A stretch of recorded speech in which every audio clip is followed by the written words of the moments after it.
thank you. I have my tea here. So I got the strawberry cheesecake and a green tea. And maybe Masarap some ng green tea ni bread. Juanito.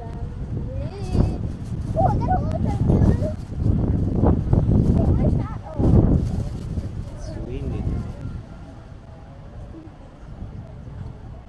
So they drink green tea in this kind of cup.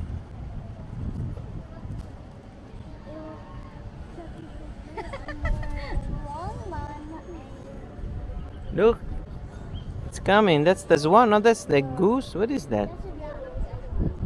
Is it swan? It's a duck. See, maybe it's like a. Yeah, it's a duck, probably.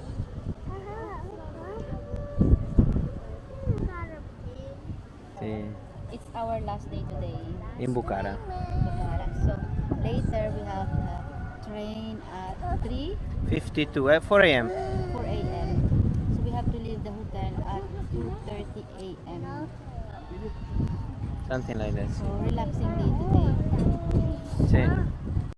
So nagdada ayan yung bread tapos yung konting yung favorite namin dito na maritola. This is the stuffed kebab. Stuffed kebab. Sarap nun. Ito naman yung sa akin. Cheesecake.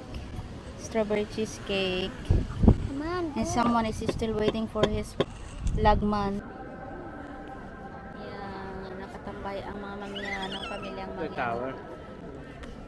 Hmm.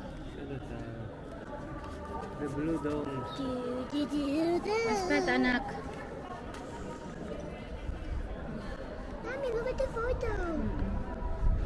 Yan, ito ang aming harapan. Siguro merong nag-concert dito kanina, kaya lang medyo late na kami kasi nag-dinner pa kami kanina. So, yan. Second time na namin ngayon dito. Actually, third time. Nung isang gabi. Oh, kagabi nandito pala kami. Nung isang gabi pala. Yan. Wala lang. Nagpahuway-huway lang ang mga pamilyang mangyan dito. Yan.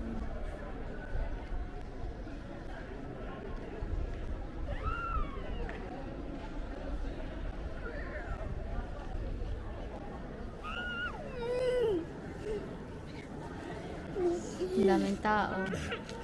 At, tignan mo yung aking anak dito, ha? Look at my son here. Oh, he's getting crazy.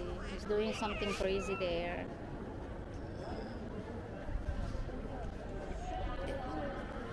And daddy is enjoying the view. Yan, wala na siyang bukot sa tuktok.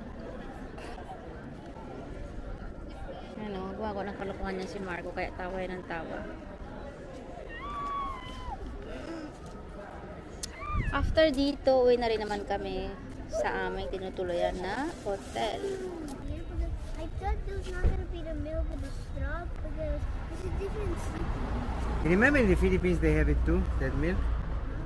Remember that I was buying it for you every day? Another kind. But Daddy,